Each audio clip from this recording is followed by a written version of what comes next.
காலையில் கர்த்தரை நீ தேடினால் தென்படுவார், உனக்கு முன் வருவார்.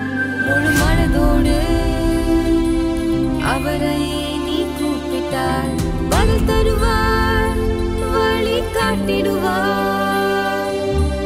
மகளிர் மன்றாட்டு ஜெப நேரம், மன்றாடி ஜெபிக்க இரு தருணம்.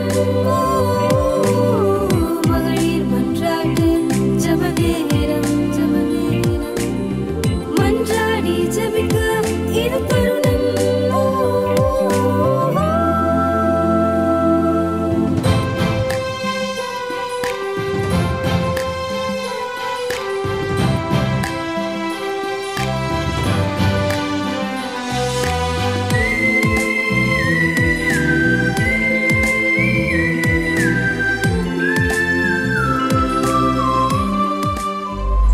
கர்த்தருக்கு ஸ்தோத்திரம். இந்த மத்தியான வேளையில் இந்த நேரத்தில் ஹெவன் டிவி மூலமாக ஆண்டோடைய வசனத்தை கேட்க வந்து அவருடைய பாதத்தில் அமர்ந்திருக்கிற அனைவருக்கும் இயேசு கிறிஸ்துவின் நாமத்தினாலே நன்றியை ஸ்தோத்திரங்களை செலுத்துகிறேன். இவ்வளோ பெரிய சந்தோஷம். மத்தியான வேளையில் கூட ஆண்டோடைய பாதத்திலிருந்து அவருடைய வசனங்களை உட்கார்ந்து அமர்ந்திருக்கிற ஒவ்வொரு பேருக்கும் என்னுடைய இயேசப்பாவின் நாமத்தினாலே நன்றியை ஸ்தோத்திரங்களை மறுபடியும் செலுத்துகிறேன். இவ்வளோ பெரிய சந்தோஷம். இந்த ஊழியத்தின் மூலம் அநேக மக்கள், ஆண்டவரை அறியாத மக்கள் கூட ஆண்டவரை அறிந்து கொள்ளத்தக்கதான ஒரு அழகான சந்தர்ப்பத்தை இந்த ஊழியத்தின் மூலம் ஆண்டவர் செய்து கொண்டிருக்கிறார். அந்த ஊழியத்தை கடவுள் மென்மேலும் ஆசீர்வதிக்க ஆண்டவரை நாங்கள் கேட்கிறோம். ஆண்டவர் எவ்வளோ பெரிய தகப்பன், எவ்வளோ பெரிய தகப்பன். அவருடைய பிள்ளைகளாக நம்மளை தெரிந்து கொண்டாரு. அந்த மகா பெரிய அன்புக்கு நாம் ஒரு சிறிது கூட நன்றியற்றவளாக நாம் காணப்படுகிறோம். ஆனால் இந்த நேரத்தில் மத்தியான வேளையில் அவரை நோக்கி ஓடி வந்த ஒவ்வொரு பேருக்கும் ஆண்டவருடைய ஆசி அருளும் கிடைப்பதாக. இந்த சிலுவை பாடுகளை தியானிக்கிற இந்த நல்ல மாதத்தின் நாட்களிலே ஆண்டவரோடு சேர்ந்து ஆண்டவரை ஸ்துதித்து ஒரு அழகான பாடலை நாம் எல்லாரும் சேர்ந்து பாடுவோமா? ஆண்டவரே, நீர் எங்களுக்காக பாடுபட்டீரப்பா. கல்வாரியின் கடைசி மட்டும் அப்பா எங்களுக்கு நிறைய காரியங்களை சொல்லி தந்தீரே சுவாமி. எப்படி வாழ வேண்டும் என்று கூடப்பா அந்த மன்னிப்பை சொல்லி தந்தீரப்பா. பெற்றோரை எப்படி நேசிக்க வேண்டும் என்று சொல்லி தந்தீரப்பா. அப்பா அவருடைய எல்லாவற்றிலும் அப்பா சொல்லி தேவனுக்காக எல்லாவற்றையும் செய்து முடிந்தது என்று சொன்னீரப்பா. அப்பா இன்னும் அநேக மக்களை உம்மிடத்தில் கொண்டு வர வேண்டும் என்று தாகத்தோடு இருக்கிறேன் என்று சொன்னீரப்பா. எல்லாம் சொல்லுவேன் சொல்லி எங்களுக்கு போனீரப்பா. அப்பா உண்மை துதிக்கிறோம் அப்பா. அந்த நேரத்தில் நாங்கள் எல்லாரும் சேர்ந்து அப்பா அவன் பாதப்படியில் அமர்ந்து அப்பாவை ஸ்துதித்து ஸ்தோத்தரித்து இந்த பாடலில் நம்ம எல்லாரும் சேர்ந்து பாடுவோமா? நன்றி நிறைந்த இருதயத்தோடு நாதா உம்மை ஸ்துதிப்போம் என்று பாடுற பாடல் எல்லாம் சேர்ந்து பாடுவோமா? நன்றி நிறைந்த இதயத்தோடு நாதன் இயேசுவை பாடிடுவே. நன்றி பலிகள் செலுத்தினார், வாழ்நாளெல்லாம் உம்மை ஆராதிப்பே. என் இயேசு நல்லவர், என் இயேசு வல்லவர், என் இயேசு பெரியவர், என் இயேசு பரிசுத்தர். நன்றி நிறைந்த இதயத்தோடு நாதன் இயேசுவை பாடிடுவே. நான் நடந்து வந்த பாதைகள் கரடு முரடானவே, என்னை தோளி தூக்கி சுமந்தா அவர் அன்பை மறப்பினோ. நான் நடந்து வந்த பாதைகள் கரடு முரடானவே, என்னை தோளில் தூக்கி சுமந்தா அவர் அன்பை மறப்பினோ. நன்றி நிறைந்த இதயத்தோடு நாதன் இயேசுவை பாடிடுவே. நன்றி பலிகள் செலுத்தினார், வாழ்நாளெல்லாம் உம்மை ஆராதிப்பேன். என் கருத்தை பிடித்த நாள் முதல் என்னை கைவிடவே இல்லை. என் கருத்தை பிடித்த நாள் முதல் என்னை கைவிடவே இல்லை. அவர் என்னை எனது இன்பம் அவநாமம் உயர்த்துவீர். என் இயேசு நல்லவர், என் இயேசு வல்லவர், என் இயேசு பெரியவர், என் இயேசு பரிசுத்தர். நன்றி நிறைந்த இதயத்தோடு நாதன் இயேசுவை பாடிடுவேன். நன்றி பலிகள் செலுத்தினார், வாழ்நாளெல்லாம் உம்மை ஆராதிப்பேன். நன்றி பலிகள் செலுத்தினார், வாழ்நாளெல்லாம் உம்மை ஆராதிப்பேன். என் போக்கிலும் எந்தன் வரத்திலும் என் இயேசுவை பாதுகாப்பு. என் போக்கிலும் எந்தன் வரத்திலும் என் இயேசுவை பாதுகாப்பு. என் கால்கள் சறுக்கிடும் நேரம் அவர் கிருபை தாங்குமே. என் இயேசு நல்லவர், என் இயேசு வல்லவர், என் இயேசு பெரியவர், என் இயேசு பரிசுத்தர், என் இயேசு பரிசுத்தர். நன்றி ஆண்டவரே, உம்மை ஸ்துதிக்க ஸ்தோத்திரிக்க நல்ல ஒரு நேரத்தை தந்தீரப்பா. ஸ்தோத்திரம் ஸ்தோத்திரம் ஸ்தோத்திரம் அப்பரே. இந்த 40 நாட்கள் இந்த லெந்து ரேஸில் சுவாமி உமக்காக நாங்கள் வாழத்தக்கதா, உமக்காக எழும்பத்தக்கதா, உம்முடையக்காக உம்முடைய நல்ல காரியங்களை செய்யத்தக்கதாக சுவாமி அப்பா எங்களை எடுத்து நீ போஜனப்படுத்தும்ப்பா. இந்த நாட்களை நாங்கள் வீணாக்காதபடி புதுப்பிக்கிற நாட்களாக, எங்களையே நாங்கள் புதுப்பிக்கிற நாட்களாக எடுத்து பிரயோஜனப்படுத்தும் சுவாமி. ராஜாவின் கரத்தில் ஒப்படைக்கிறோம்ப்பா. அப்பா எங்களோடு கூட எங்களை வழி நடத்து ராஜா. பாங்குற்றங்கள் எல்லாவற்றையும் மன்னி இயேசு கிறிஸ்து நாமத்தினாலே ஜெபங்களும் பரமபிதாவே ஆமென். இந்த நேரத்தில் நாம் தியானிப்பதற்காக தெரிந்து கொண்ட ஒரு வசனம் அப்போஸ்தலர் 9ஆம் அதிகாரம் 36ஆம் வசனம். அந்த 36ஆம் வசனத்தை நாம் வாசிக்கும் போது, யோப்பா பட்டணத்தில் கிரேக்கு பாஷையில் தொக்காள் என்று அர்த்தம் கொள்ளும் தபீத்தாள் என்னும் பேருடைய ஒரு சிஷி இருந்தாள். அவள் நற்கிரியைகளையும் தர்மங்களையும் மிகுதியாக செய்து கொண்டு வந்தாள். அவள் நற்கிரியைகளையும் தர்மங்களையும் மிகுதியாய் செய்து கொண்டு வந்தாள். இந்த மத்தியான வேளையில் நாம் சிறிது நேரம் ஆண்டோடைய பாதத்தில் அமர்ந்திருக்கிறோம். நம்மை நாமே சிறிது நேரம் ஆராய்ந்து அறிவோமா? ஆண்டோடே, உம்முடைய பிள்ளை என்று நாம் சொல்லுகிறோம், உம்முடைய பிள்ளை கிறிஸ்தவன் என்று சொல்லுகிறோம், கிறிஸ்தவள் என்று சொல்லுகிறோம். ஆனால் எங்கள் வாழ்க்கையில் உண்மை கிறிஸ்துவை நாங்கள் வெளிப்படுத்துகிறோமா அப்பா? எங்களுடைய வார்த்தைகள் மூலம் நான் அப்பாவை நாங்கள் வெளிப்படுத்துகிறோமா அப்பா?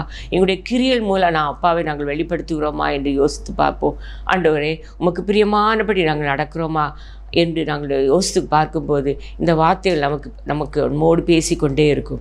ஆண்டவரே, அந்த தபீத்தாளை போல, அந்த தொக்காளை போல நாங்கள் மாற வேண்டும் என்று அது குறித்து சிறிது நேரம் நம்ம சிந்திக்க கடமைப்பட்டுள்ளோம். இந்த நேரத்தில் அந்த யோப்பா பட்டணத்தில் தடுத்திருந்த அந்த தொக்காள், அவளுடைய மாசில்லாத சுத்த பக்தியை பற்றி நாம் சிறிது நேரம் தியானிப்போமா?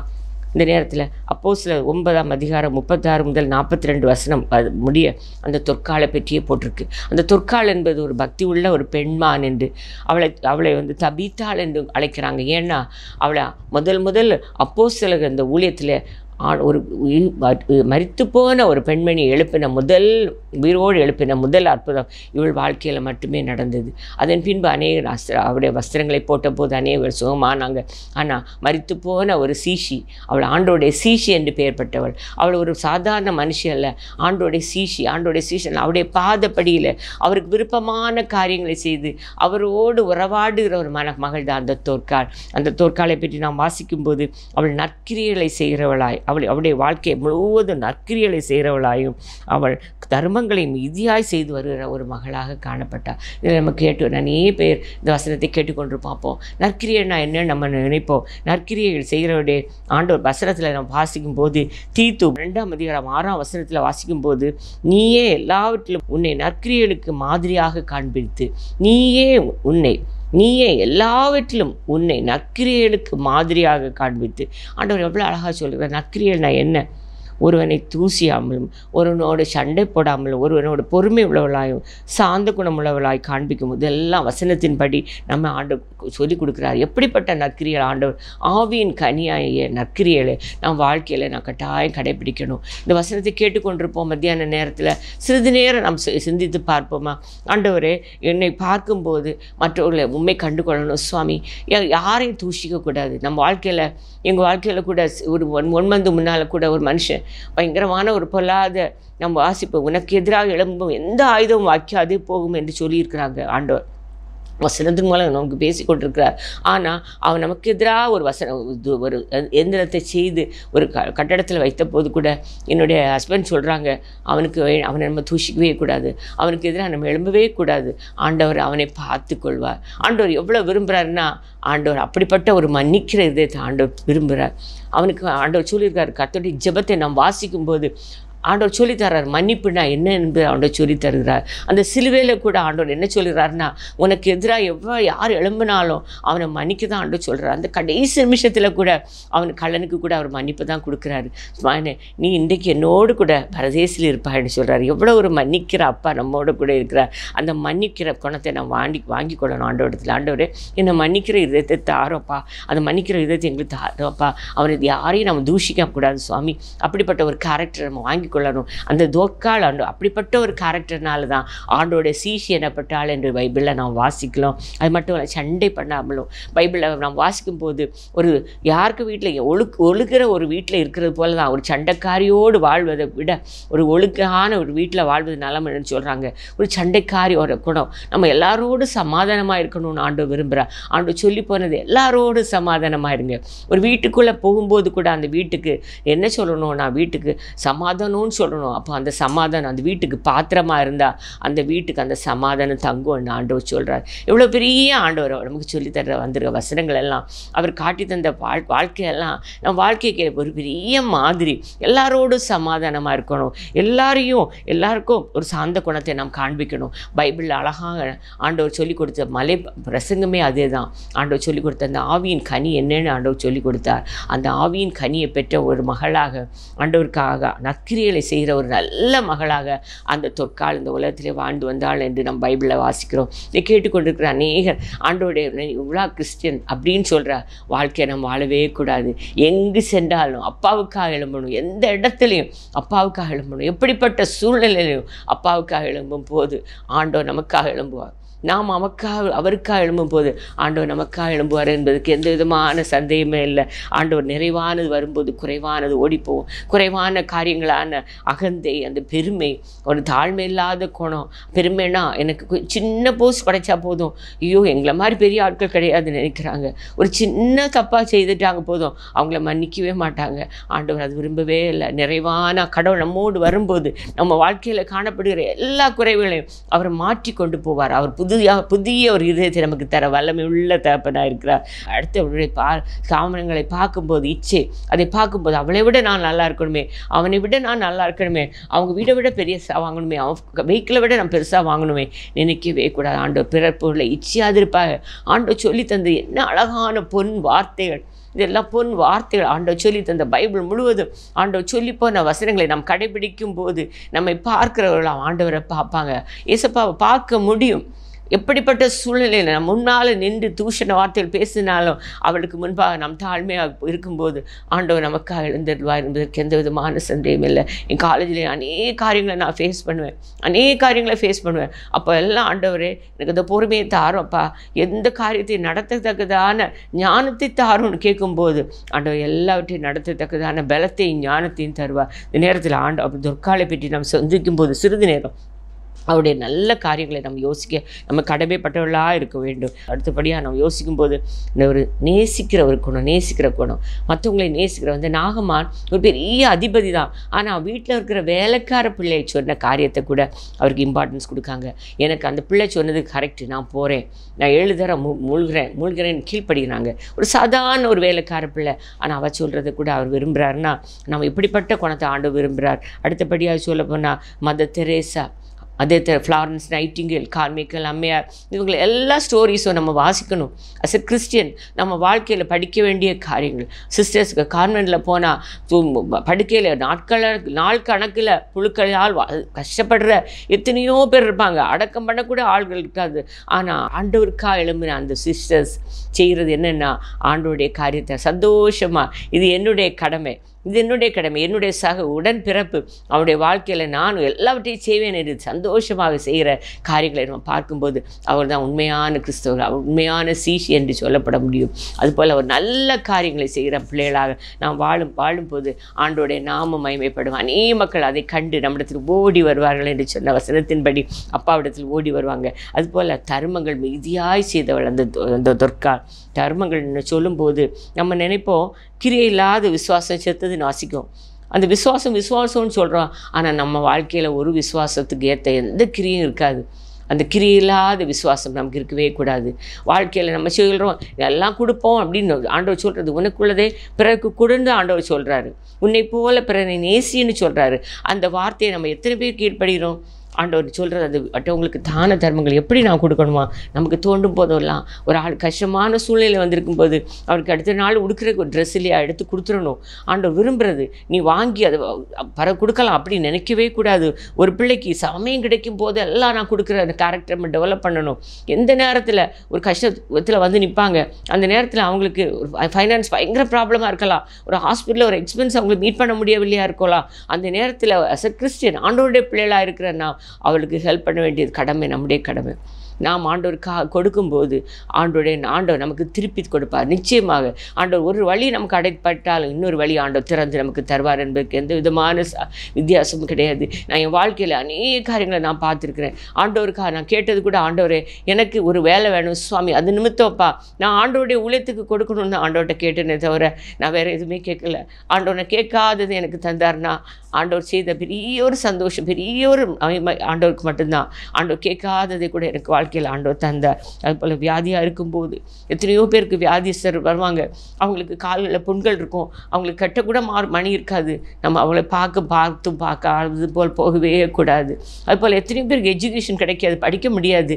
அஸ் அ பாஸ்டர்ஸ் இருப்பீங்க, எத்தனையோ பாஸ்டர்ஸ் ஒய்ஃப் இருப்பாங்க, பாஸ்டர் அம்மா இருப்பாங்க. ஆனால் எத்தனையோ பேருக்கு படிப்பை கொடுக்க மாட்டாங்க. தன்னுடைய பிள்ளைகள் மட்டும் படித்தால் போதும் இருக்காங்க. இல்லை, அது ஆண்டவர் விரும்பாத காரியம். அந்த தொற்காலை போல எல்லாருக்கும் தாராளமாய் கொடுக்குற ஒரு கேரக்டர் ஆண்டோட நம்ம கேட்டு பெற்றுக்கொள்ளும் போது ஆண்டோடைய நாம மகிமைப்படும் என்பதற்கு எந்த விதமான சந்தேகம் இல்லை. ஆண்டவர் ஏழைகளுக்கும் விதவைகளுக்கும் நிறைய கொடுக்கணும். அது கொடுக்குற குடும்பங்கள் தான் ஆண்டவர் ஆசீர்வதிப்பார். ஆண்டவர் விரும்புகிறது நான் எப்போவும் சொல்வேன், எங்கள் கிரேஸ் பாட்டி, அந்த பாட்டியை நாங்கள் பார்க்கவே இல்லை. ஆனால் ஒரு சேரில் உட்காந்து அந்த ஸ்ட்ரீட்டில் வர எல்லாருக்கும் ஆண்டவரை பற்றி சொல்லி நிறைய காரியங்கள், ஒரு கேஷை கொடுப்பாங்களாம், நிறைய ஜுவல்ஸ் கொடுப்பாங்களாம். ஆனால் அவங்க மரித்தும் இன்றும் அவங்க பேசப்படுகிற ஒரு தேவருடைய பிள்ளையாக இருக்கிறாங்கன்னா அவங்க செய்த நல்ல ஊழியங்கள். என்னுடைய வில்லியம் என்னுடைய தாத்தா, அவங்களும் ஆண்டவருக்காக எல்லாத்தையும் கொடுப்பாங்க. என்னுடைய அம்மா அப்பா நான் பார்த்துட்டே இருப்பேன், அவங்க கையில் ஒன்றும் இல்லாட்டாலும் ஆண்டவருடைய காரியங்கள், ஆண்டவருக்கு காரியங்கள், தன்னுடைய சொத்தை விற்றாலும் கன்வென்ஷனை வைக்கணும், ஆண்டவருக்காக எழும்பணும்னு நிற்பாங்க.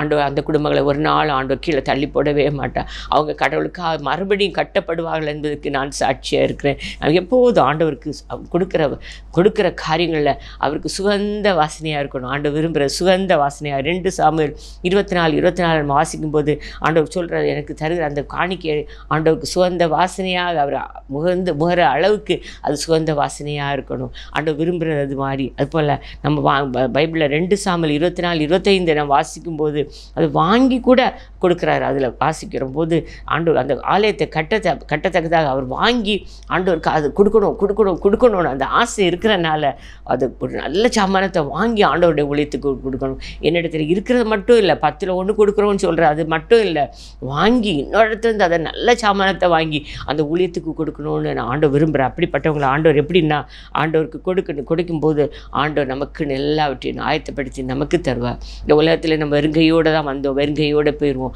ஆனால் ஆண்டவர் ராஜ்யத்தில் அவரை சந்திக்கும் போது ஆண்டவர் நமக்காக ஏற்படுத்துகிற அந்த தேசத்தில் ஆண்டவர் நமக்காக காத்திருக்கத்தக்கதாக சுவாமி என்னை பிரயோஜனப்படுத்துவோன்னு நம்ம ஒவ்வொரு நாளும் கேட்கணும். ஆண்டவரத்தில் கேட்கும்போது ஆண்டவர் நம்மளை பயன்படுத்துவார், நம்மை பிரயோஜனப்படுத்துவார். நம்ம கையில் எந்தாவது ஒரு ஹெல்ப் பண்ணலாம். நான் நினைப்பேன், எங்கள் காலேஜில் எனக்கு தெரிஞ்ச ஒரு கண் காணாத ஒரு பாஸ்டரையா அவர் 1ஆம் தேதி ஆயிடுச்சுன்னா என்கிட்ட கேட்பாரு, மேடம் 5ஆம் தேதி ஆயிட்டுனா 50 கண் காணாத மக்கள் எங்கிட்ட வருவாங்க.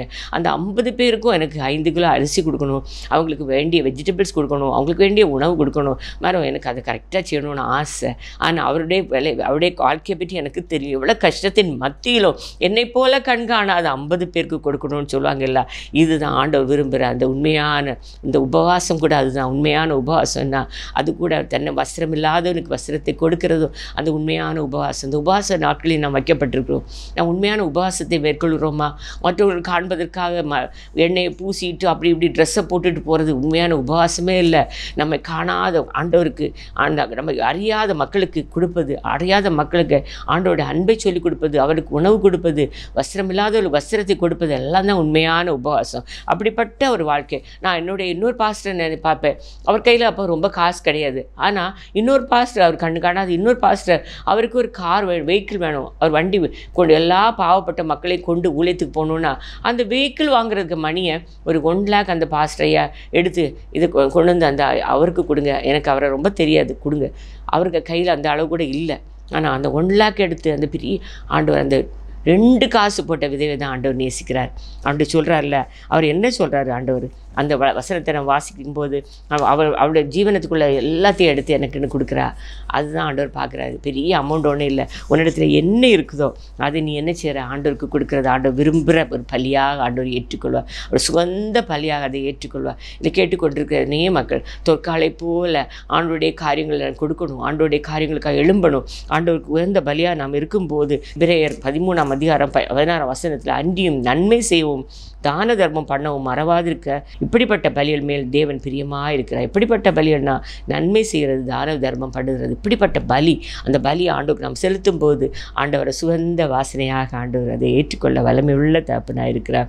அப்போ அதுபோல் அந்த சின்ன ஒரு பாவப்பட்ட ஒரு பொம்பளை போடுற அந்த 2 காசை கூட ஆண்டவர் என்ன செய்கிறார்? இவ்வளோ தன் வறுமையிலிருந்து தன் ஜீவனத்துக்கு உண்டாயிருப்பதெல்லாம் போட்டு விட்டாள். இவ்வளோ அழகாக கவனிச்சுட்டே இருக்கிறார். அந்த மார்க் 12ஆம் அதிகாரத்தை அவர் பார்த்துட்டே இருக்கார்.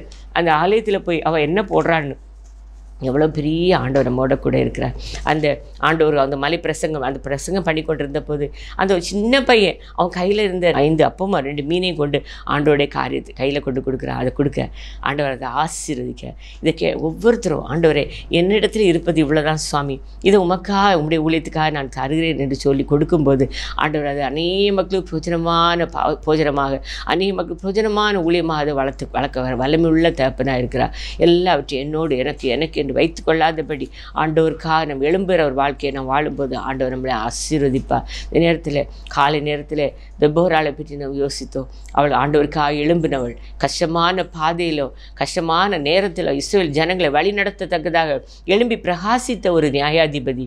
மத்தியான வேளையில் நாம் தியானித்தது ஆண்டவருக்காக தன்னுடைய எல்லாவற்றையும் கொடுத்து ஆண்டவருக்காக நற்கிரியைகளை செய்து ஆண்டவருக்காக எல்லா காரியத்தையும் கொடுத்த ஒரு மகளை பற்றி நாம் தியானித்தோம். இதை கேட்டுக்கொண்டிருக்க அநேகர் ஏதோ வாழ்கிறோம் என்று இருக்கவே கூடாது.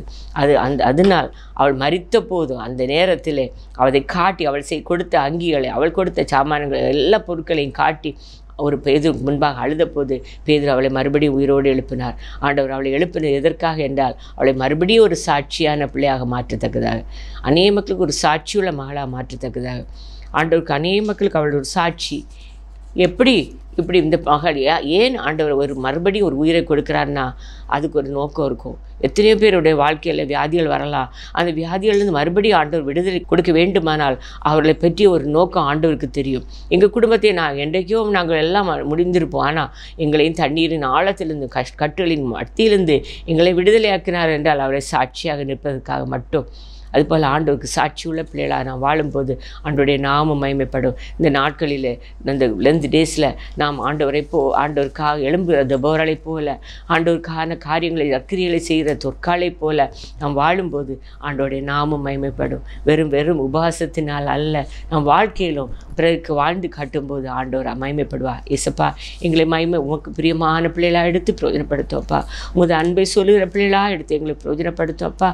உமக்கு மட்டும் நாங்கள் முதலிடம் இடம் கொடுக்கிற பிள்ளைகளா எங்களை மகிமைப்படுத்துவப்பா, எங்களை வழி நடத்தும் சுவாமி. கர்த்தாவே இந்த ஊழியத்தை மென்மேலும் ஆசீர்வதியம்ப்பா. அப்பா மார்ச் அந்த நடக்கிற அந்த 8ஆம் தேதி நடக்கிற அந்த பெண்கள் தினத்தை அன்று சுவாமி அப்பா அநேக மக்களுக்கு அது பிரயோஜனமாக இருக்கணும் கர்த்தாவே. அப்பா அது வெறும் அவர்கள் பொருட்களை பெற்றுக்கொள்ள மட்டும் அல்லப்பா, அவர் வருகிற பிள்ளைகள் எல்லாம் அப்பாவை அறிந்து கொள்ளணும் சுவாமி, எங்கள் அப்பாவை அறிந்து கொள்ளணும் சுவாமி, அப்பாவின் அன்பை அறிந்து கொள்ளணும் சுவாமி, அப்பாவால் முடியாது ஒன்றுமில்லை என்பதை அறிந்து கொள்ளணும் கர்த்தாவே. அப்படிப்பட்ட ஒரு சூழ்நிலை அந்த இடத்துல உருவாக்கிப்பா இந்த ஊழியத்தின் மூலம் அநேக மக்களும் அறிந்து கொள்ளத்தக்கதாக சுவாமி இந்த ஊழியத்தை மென்மேலும் ஆசீர்வதியும். கேட்டுக்கொண்டிருக்கிற ஒவ்வொரு பேரும் தங்கள் இதயத்தை திறந்தவர்களாக அப்பா அநேக மக்களுக்கு பிரயோஜனமான பிள்ளைகளாக வாழத்தக்கதாக சுவாமி, தங்கள் பெற்ற சந்தோஷத்தை மற்றவர்களுக்கு சொல்லுகிற பிள்ளைகளாக மாறத்தக்கதாக எடுத்து பிரயோஜனப்படுத்தும் கர்த்தாவே. எங்களை அப்பா உமது கருத்தில் ஒப்படைக்கிறோம் அப்பா. அப்பிரயோஜனமற்ற ஒன்கள் அப்பா ஒன்றுக்கு உதவாத எங்களை சுவாமி நீர் எடுத்து பிரயோஜனப்படுத்துவோம்ப்பா, பிரயோஜனப்படுத்துவோம், நாம மகிமைக்காக பிரயோஜனப்படுத்தும் அப்பா. அவன் கருத்தில் ஒப்படைக்கிறோம் ராஜா. பாவங்குற்றங்கள் எல்லாவற்றையும் மன்னியும் இயேசு கிறிஸ்து நாமத்தினாலே ஜெபங்கள் பரமபிதாவே, ஆமேன் ஆமேன். துவைக்கவும் என்று நான் இருந்தேன், ஜெபிக்கவும் கொடுக்கவும் என்று தான் உணர்ந்தேன். சமைக்கவும் துவைக்கவும் என்று நான் இருந்தேன், ஜெபிக்கவும் கொடுக்கவும் என்று தான் உணர்ந்தேன். முழங்காலில் நின்று துவக்கம் புதிதானது, தாவினால் துதித்து நன்னாளாய் பிறந்தது. முழங்காலில் நின்று துவக்கம் புதிதானது, நாவினால் துதித்து நன்னாளாய் பிறந்தது. மகளிர் மன்றாட்டு ஜெப நேரம், மன்றாடி ஜெபிக்க இது